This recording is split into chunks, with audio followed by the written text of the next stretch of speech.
များသောအားဖြင့်လူရဲ့စိတ်တရားအလှပြင်းတဲ့အချိန်ကလွဲရင်ကိုယ့်ကိုယ်သိတတိမထားဘူးလူကတော့ထိုင်နေတယ်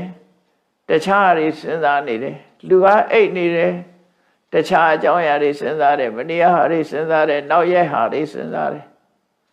တွေးကြတာတွေစဉ်းစားတယ်မတွေးသေးတာတွေကြိုတွေးတယ်အဲ့တော့တစ်ခါလေးစဉ်းစားကြည့်ကိုယ်စိတ်လေးကကိုယ်ထဲမှာရှိနေလားမရှိဘူးလားဆိုတာအဲ့ဒါကိုယ့်ကိုရင်သိအောင်တော့ကိုယ့်ကို mental check up ပေါ့စိတ်ကို check up လုပ်ကြည့်တွေးနေတဲ့အချိန်မှာကိုယ်စိတ်ဟာကိုယ်ခန္ဓာကိုယ်ပေါ်မှာအာယုံရောက်တာဘယ်နှခါရှိသလဲထမင်းစားရင်လည်းထမင်းစီအာယုံရောက်သွားတာရေငတ်ရင်လည်းရေစီအာယုံရောက်သွားပြန်နော်ခန္ဓာကိုယ်ကြီးကတောင်းတာဘူး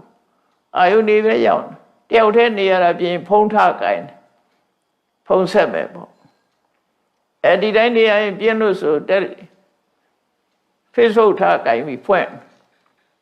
အဲ့ဒါဒီပြင်းပြန်တော့ television ဖွင့်ပြီးတော့ကြည့်အဲ့တော့စိတ်ဟာကိုယ်ခန္ဓာကိုယ်ပေါ်အာယုန်စိုက်တာမတမ်းမနေတယ်အလုပ်ပေါ်အာယုန်စိုက်ခြင်းစိုက်မယ်အပျော်ပါပေါ်အာယုန်စိုက်ခြင်းစိုက်မယ်ဟိုတတိယအတိတတိယတွေရှိမယ်